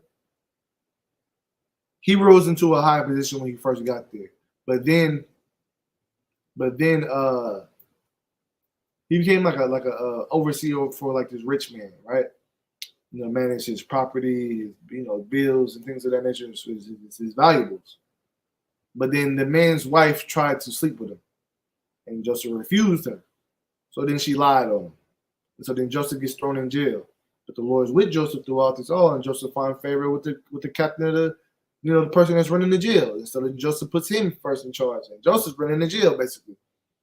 And then the butler of the Pharaoh and the baker of the Pharaoh, gets sent in prison. He's sent into the jail that Joseph's running. And Joseph basically interprets a dream for them. And he tells the butler, forget me not. Because the dream, he said, oh, you'll be released in 3 days. And, forget me not for this dream. Forgive me not of this interpretation because I'm in here and I'm not supposed to be in here. I didn't do nothing wrong, right? The butler ends up forgetting Joseph, right? And he doesn't get out that time. So then time passes, right? And then Pharaoh has a dream. He has a dream of famines happening. And, he has a dream that the land's going to be prospering, and he has a dream that it doesn't. And he couldn't understand his dream. So then Joseph comes in, and the butler remembers Joseph. And Joseph comes and interprets his dream. So now Joseph has rose into Pharaoh's level and is now overseer of all that Pharaoh does and has a prominent position in Egypt, right? That's why when you read in Exodus, it says the Pharaoh that knew not Joseph. Not the fact that he didn't know Joseph or what Joseph did. He just didn't acknowledge who Joseph was. He hated Israelites. You see what I'm saying? That's another topic for another day, right? So let's stick to Joseph. So Joseph is at this high point, and now when we get to verse chapter 42, famine is in the land. This is the bad half of Pharaoh's dream. Pharaoh had a dream of 7 years of good, plentiful food. Then he had a dream of 7 years of famine, bad famine in the land, right? He had the dream twice that signified that the Lord has established it and that it is going to be worse than what you think it is, right? So then Joseph tells Pharaoh, you know what you should do? You should manage your food in these 7 years, put certain amounts away for the back end, for the latter 7 years, you'll have food and it won't be so bad. You can survive through the famine. The Pharaoh sees him like, man, this man, he didn't look at him like, okay, like when it says like in the scriptures, they seen that he was favored by the Lord, just think of it like how you're looked at in the world. You know what I'm saying? People can look at you and be like, that is a good person. Like he has good luck, or this person is blessed, or they look at you in an honorable sight. That's how they looked at Joseph. And since he was such an upright, good man, and the Lord was with him, they favored him. Go ahead. Sir, that comes back to what you were saying earlier, good reputation. Right, yeah, exactly. It's about having a good reputation and being an upright person. You see what I'm saying? And Joseph had that, right? And so with that reputation, it exceeded him. It brought him favor in the Lord and with the Lord and with other people, right? So now we have 42, and it got so bad, the famine in the land, that Jacob and his brothers, it's like Israel and his sons had to come into Egypt for food because there's no food in their land. This is the latter end of Pharaoh's dream, right? And Joseph, throughout this whole period, has not seen his brothers for all those years, right? Go ahead. The book of Genesis, chapter 42 and verse 1. Now when Jacob saw that there was corn in Egypt, Jacob said unto his sons, why do ye look one upon another? And he said, behold, I have heard that there is corn in Egypt. Right. Let you get you down thither and buy for us from thence, that we may live and not die. Right. So he's like, man, what are y'all doing? Didn't y'all see here this corn out? Go down to Egypt and buy some food, so we don't die over here, right? Go ahead. Verse 3, and Joseph's 10 brethren went down to buy some corn in Egypt. Right. Verse 4, but Benjamin, Joseph's brother, Jacob, sent not with his brethren, for he said, lest peradventure mischief shall befall him. Pre-adventure. So like a pre-adventure, mischief shall befall him. So Jacob, those are a little suspicious. You know what I'm saying? A little suspicious, like, hold on. I'm going to send you 10. Benjamin, you stay back. Benjamin's the youngest at this point, right? And he's like, pre-adventure, some mischief will fall upon you. So go ahead. Verse 5, and the sons of Israel came to buy corn among those that came, for the famine was in the land of Canaan. Right. Verse 6, and Joseph was the governor over the land, and he And he it was that sold to all the people of the land. And Joseph's brethren came and bowed down themselves before him with their faces to the earth. Verse 7. Hold on. Let that sink in. So Joseph is in a prominent position, right? He's in a prominent position, and he dictates who gets food and who doesn't get food, right? His brothers come, same brothers that put him in the ditch, same brothers that, caused harm and, did him wrong and, all these type of things, right? So them same brothers, right? But years have passed on now, right? And them dreams that he's having, that's it right there. Read it one more time. And Joseph was the governor of the land, and he it was that sold to all the people of the land. Mm-hmm. And Joseph's brethren came and bowed down themselves before him with their faces to the earth. Right. Verse 7. And Joseph saw his brethren, and he knew them. Mm-hmm. So Joseph seen them, and he recognizes them. You get what I'm saying? He recognizes, oh, these are my brothers. Go ahead. But made himself strange unto them. Right, but he didn't want to let them know that he didn't want them to know that he was Joseph at this time, right? Go ahead. And spake roughly unto them. And he said unto them, Whence come ye? Mm-hmm. And they said, From the land of Canaan to buy food. Well, he said, so where you come from? He said, we come from the land of Canaan to buy food, right? Go ahead. Verse 8. And Joseph knew his brethren, but they knew him not. Salakia, but they knew not him. Right, go ahead.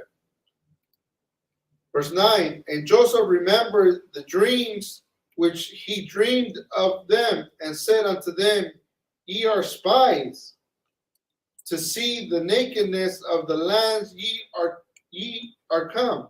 Right, so he's saying, so he sees this, and he's like, oh, this is my dream. You see what I'm saying? He's like, this is my dream. And when he sees that this is his dream, something clicks in him, right? Go ahead, keep going. Verse 10. And they said unto him, Nay, my Lord, but to buy food are thy servants come. Now he said, nah, y'all spies. He said, nah, some going on, y'all spies. But he's not saying it because he knows they're not spies. He's questioning them. It's a bigger thing. Go ahead, keep going. Verse 11. We are all one man's sons. Mm-hmm. We are true men. Thy servants are no spies. Right. Verse 12. And he said unto them, Nay, but to see the nakedness of the land ye are come.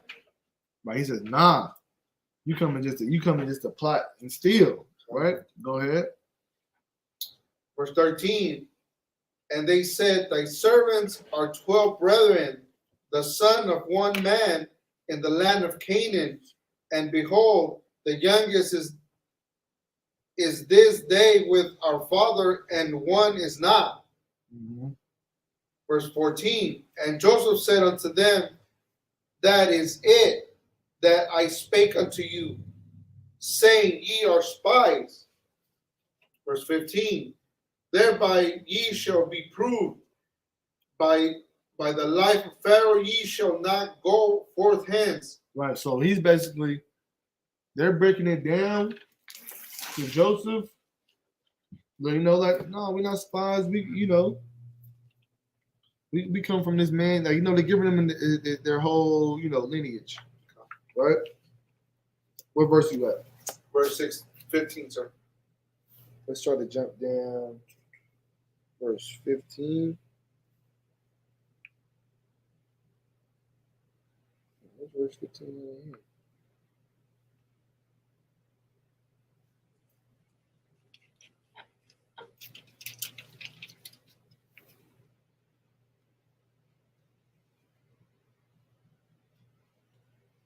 Salakia, but this. Okay, keep reading.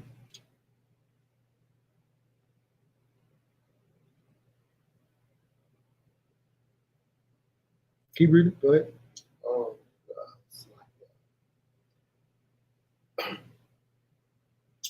verse 15. Hereby ye shall be proved. By the life of Pharaoh ye shall not go forth hence, except your youngest brother come hither. Verse 16. Send one of you and let him fetch your brother, and ye shall be kept in prison. Go to 18. Verse 18.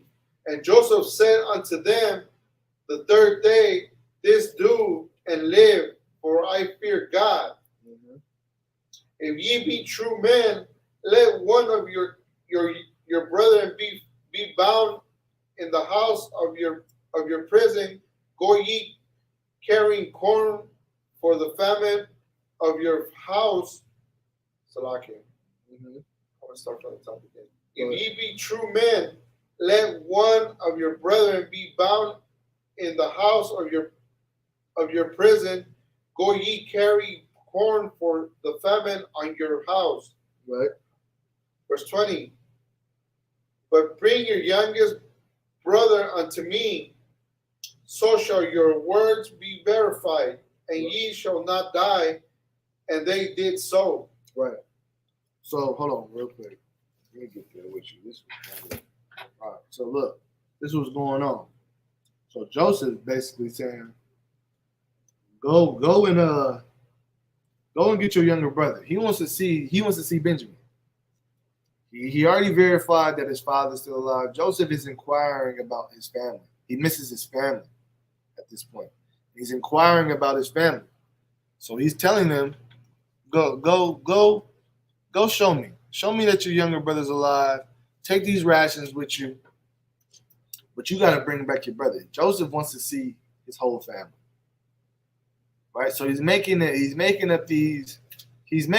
go do things to where it's not too suspicious to them of who he is, but it's because he wants to see all his peoples, right? Go ahead. Verse 21. And they said one to another, we are verily guilty concerning our brother, in that we saw the anguish of his soul when he besought us, and we would not hear. Therefore is this distress come upon us. Mm-hmm. So they're thinking like, dang, it's hard for us right now, and they thinking about all the wrong that they did, right? And they're thinking about what they did to Joseph, right? Not knowing that this is Joseph, right? And they're like, man, like now this is why we're going through this hardship, because of what we did to Joseph, right? Go ahead. Verse 22. And Reuben answered them, saying, spake I not unto you, saying, do not sin against the child, and ye would not hear me? Right, so he's saying, read it like a question. You do not sin against the child, and ye would not hear. Right. Therefore, behold, also his blood is required. Mm-hmm. Verse 23. And they knew not that Joseph understood them, for he spake unto them by an interpreter. So they speak in Hebrew. Joseph is, they don't know that their sin is right in front of Joseph while they're detained in his house. And Joseph hears them. But they don't know that Joseph can understand them. Like, picture that. They talking about Joseph right there. But they don't know who Joseph is. You see what I'm saying? So it's because Joseph is talking to them through an interpreter. So he's speaking to them. Say this to them. See what I'm saying? But the whole time Joseph speak Hebrew. Just like them. Right? And then now they're sitting there detained and chained up. Joseph kind of putting them through it a little bit. Right? He putting them through it a little bit. But he gave him some rations. He gave him some food to send back home. Right? Go ahead. Verse 24. And he turned himself about from them and wept, and returned to them again and communed with them, and took from from them Simeon and bound him before their eyes. Right. So he cried. It hurt him. See what I'm saying? Verse 25. Mm-hmm. Then Joseph commanded to fill their sacks with corn and to restore every man's money into his sack and to give them provisions for the way, and thus did he unto them. Verse 26. And they laid their asses with the corn and departed thence. Right. Drop down to verse 29. So basically, Joseph is freeing them, right? Sending them back home with some food, right? Go ahead. Verse 29. And they came unto Jacob their father unto the land of Canaan, and told him all that befell unto them, saying, the man who is the Lord of the land spake roughly to us, and took us for spies of the country. Verse 31. Right. And we said unto him, we are true men, we are no spies. Right. So they're giving back their report to their father, like, man, this man, and he was talking real rough to us, man. He was being real rude. He was being tough with us, man. He thought we were spies, man. I'm trying to tell him that we not, right? Go ahead. Verse 32. We be 12 brethren, sons of our father, one is not, and the youngest is this. Drop down to 33, right? Verse 33. And the man, the Lord of the country, said unto us, hereby shall I know that ye are true men. Right. Leave one of your brethren here with me, and take food for the famine of your household, and be gone. Verse 34. And bring your youngest brother unto me, then shall I know that ye are no spies, but that ye are true men. So will I deliver you your brother, and ye shall traffic in the land. Right. Verse 35. And it came to pass, as they emptied their sacks, that behold, every man's bundle of money was in his sack. And then both they and their father saw the bundles of money, they were afraid. Right. So they opened and emptied their sacks. They realized, dang, we got food and we got our money. So they're like, ah, shit. They're like, damn. You know what I'm saying? It's something going on here. We got, like, they running it down to their dad. They're like, man, this dude thought we were spies. He got a picture of unloading their stuff. And his dad, this dude thought we were spies, man. He was being rough with us. They held us hostage, and then they just breaking it down to him. And then they finally get to the food, but he gave us food and stuff. And they open up the food and they see money, the money for the food, and they see the food. So they're like, ah, shit, damn. We forgot to pay this man that was already rough to us. Or he didn't take the money. Now he for sure gonna think we spies. Now we for sure think we're not true men that they're saying that they are, right? Verse 36. Right. And Jacob their father said unto them, me have ye bereaved of my children. Joseph is not, and Simeon is not, and ye will take Benjamin away? Right. So he's like, damn, y'all just trying to rob me of my children. Joseph's not here. Simeon's not here. And now, because Joseph kept Simeon. So Joseph's not here. Simeon's not here. And now you trying to take Benjamin away too? He's like, man, come on now. Right? So drop down. You're going to go to 43. Let me see.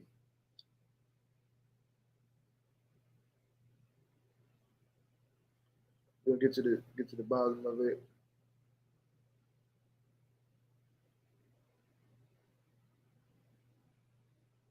Let me see. Hold on. Give me 1 second.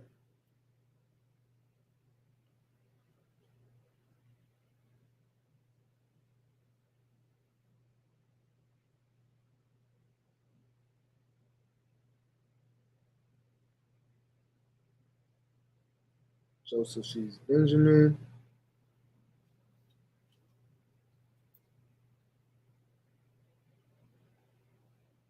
So they end up bringing Benjamin. Hold on.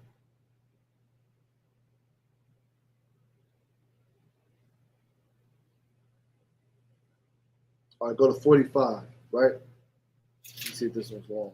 Try to get to the meat of it. We're running out of time. So I can testing. Can y'all still hear me? Press the button.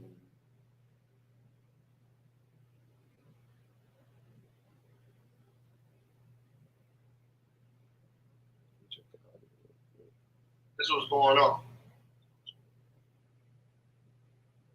Testing. This is what's going on. Testing. Okay, we're good. All right. 45, I'm trying to find the meat of it. Make sure.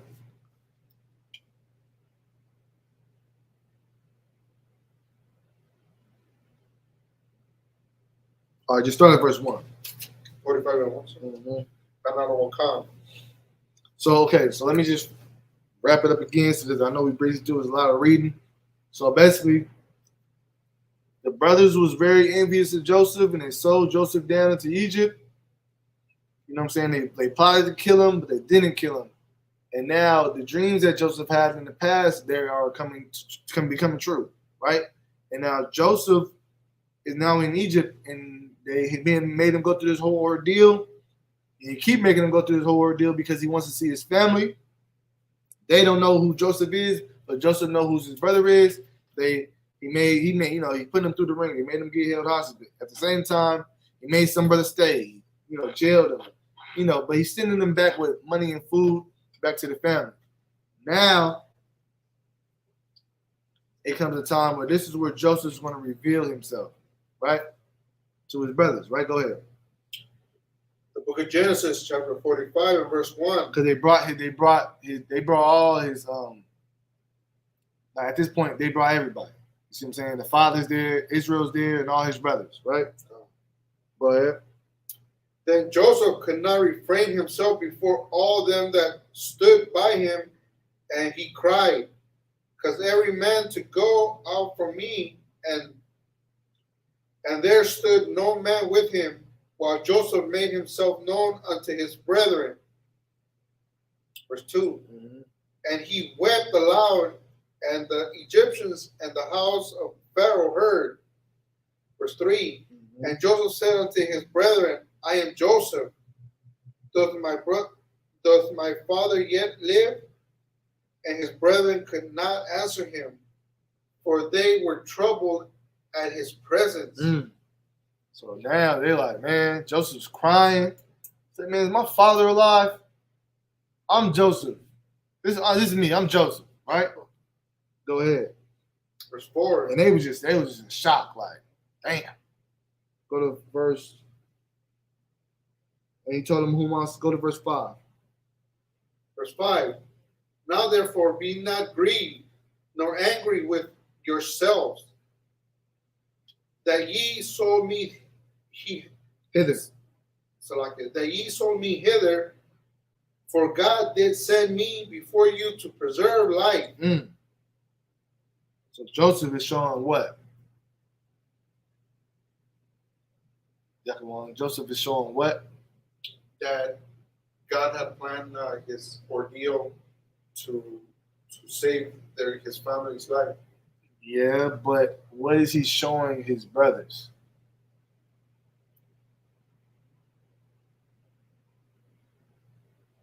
Brotherhood, forgiveness. Brotherhood, forgiveness. There you go. Brotherhood and forgiveness. He's showing them brotherhood. And he's being very forgiving of what they did to him. You see what I'm saying? Like, they put Joseph through a whole ordeal. Joseph was 17 at the time. You know what I'm saying? Like, picture all that time period. Joseph held a grudge. He could have been spiteful. He could have ordered them to kill him, kill his brothers. He could have done wickedly to his brothers. But what did he do? He showed brotherhood to these brothers. Throughout it all, he showed brotherhood. See what I'm saying? He seen the bigger picture. He was like, man, the Lord sent me down here because to preserve y'all life. That's right. That's what I was trying to tell y'all. I was trying to be a brother and tell y'all about this from the beginning. I wasn't trying to be ill. I wasn't mad at y'all. I'm not mad now. Did Joseph put him through the ringer a little bit? Did he make him, work for it a little bit? Yeah. But even in that, he was being brotherly, sending them back with food. You know what I'm saying? He didn't want to make himself known, but it came to a point where he couldn't make himself known. And he told his brothers to their face, I forgive you. Don't be mad about what you did. Don't grieve yourselves about what you did. Because why does he say that? Because he heard them grieving themselves before when they were speaking in Hebrew and they didn't know that was Joseph. He heard them grieving themselves. And he said, man, look, y'all don't do that. It's all good. All is forgiven. And that's another thing us as Blacks, Hispanics, and natives gotta do. We gotta learn to forgive. We gotta learn to forgive, right? People have down moments. People have bad moments. Like your father wasn't there, right? We get it. It happens. But be an adult now. You're an adult now. Forgive. Move forward. Move past. Build that man up. You see what I'm saying? Certain things happen in your life. Learn to forgive certain things. Let it go. People hold grudges over $20. They didn't talk to a family member for 15 years because that person owed me $20 and never paid my $20 back. See what I'm saying? You can't forgive them for that. You see what I'm saying?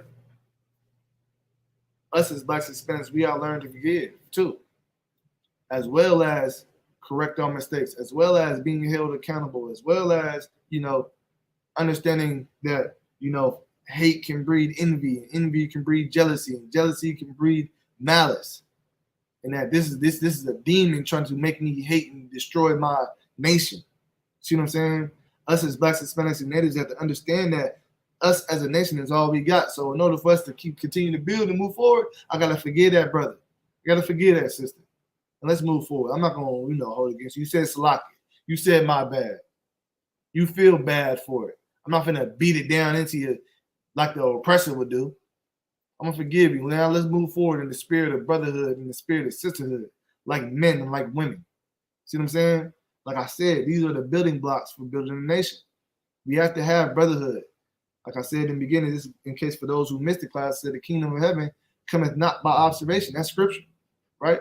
So we got to work for the kingdom of heaven. And a part of working for the kingdom of heaven is establishing brotherhood and sisterhood, loving one another, honoring one another.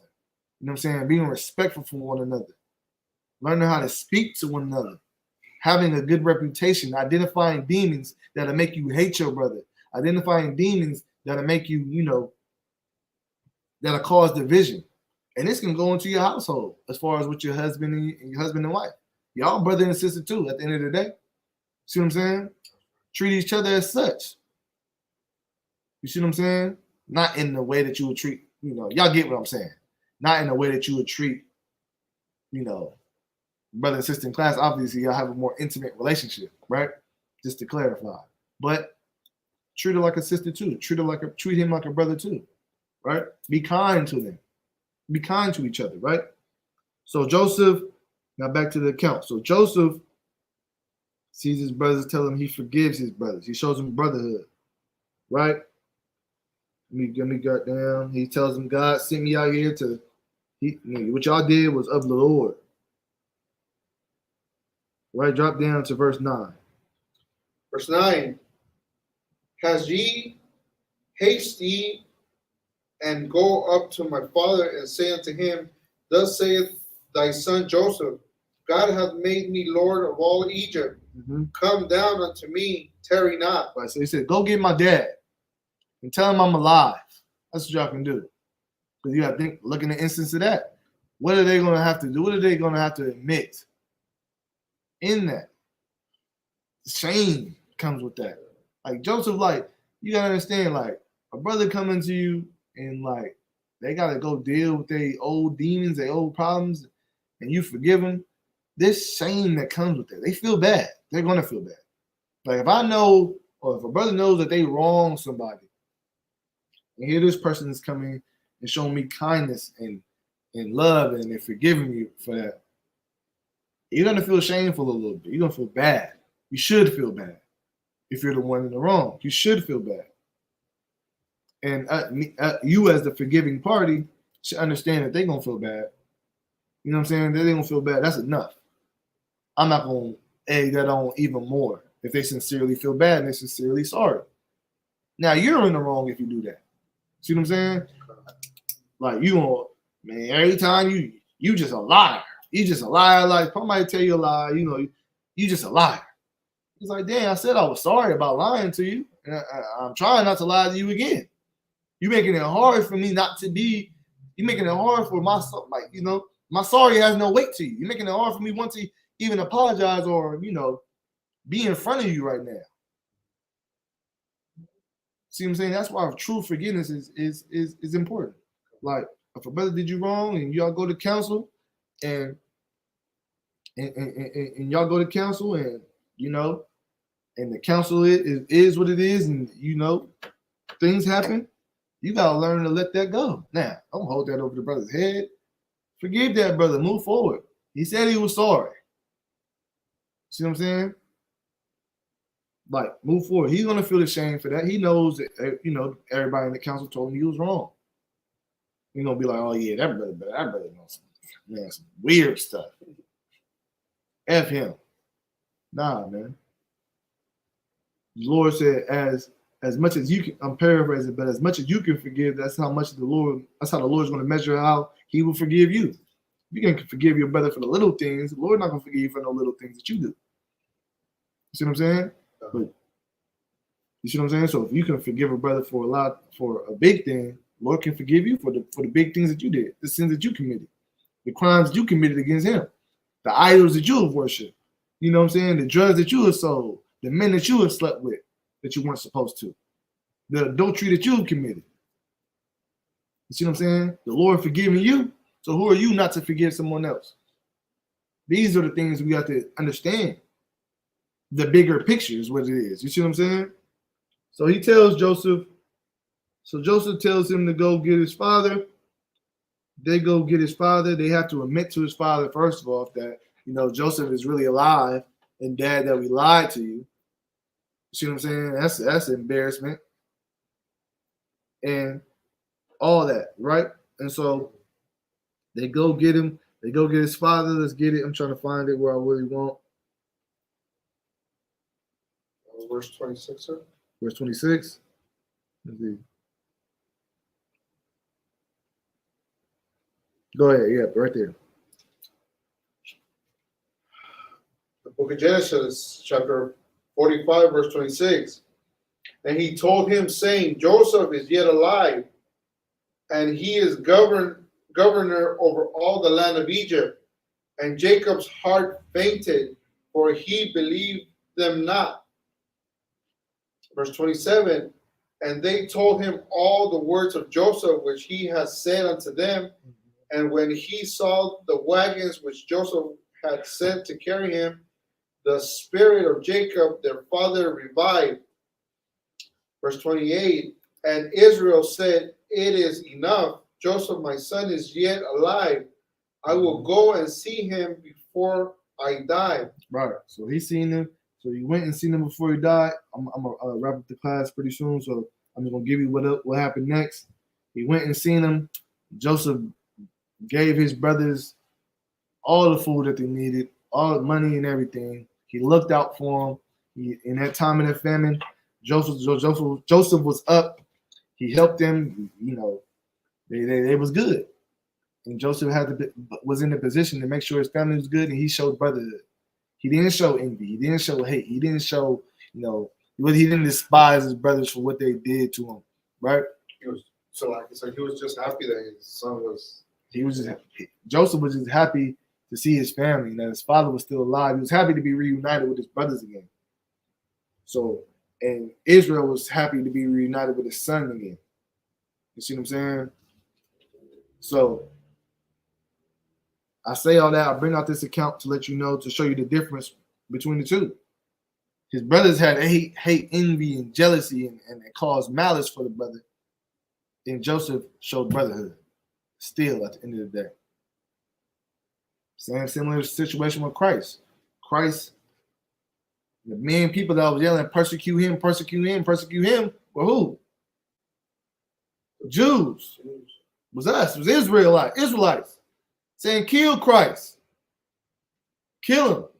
The king of the Jews. Right? It was the Israelites yelling that. And what did Christ say? Forgive them, Lord, for they know not what they do. You see what I'm saying? It's like we have to learn to identify demons and combat these demons that come into our minds, that try to attack us and try to cause division. Right? We have to identify those things. But also on the wrong hand side, a demon might get to a brother, and a brother might offend you. You have to learn to forgive as well. See what I'm saying? And with that, we're going to end the class. Like and subscribe on all platforms. Isaac K Southern Cal or Isaac K any zone that you're in. You know what I'm saying? We all over the country with it. What's coming up? What's a high holiday coming up? Tabernacles? That's the closest one? Let me see. Hold on. Let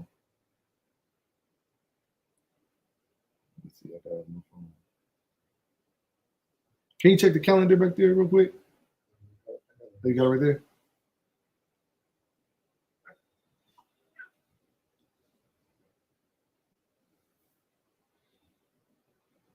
Like and subscribe on all platforms. I said that already. Trying to get the high holiday for y'all real quick so y'all know.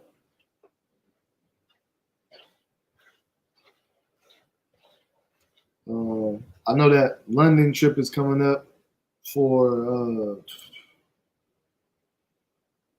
the Feast of Tabernacles. We just had the Feast of First Fruits. The memorial blowing of the trumpets. What day is it?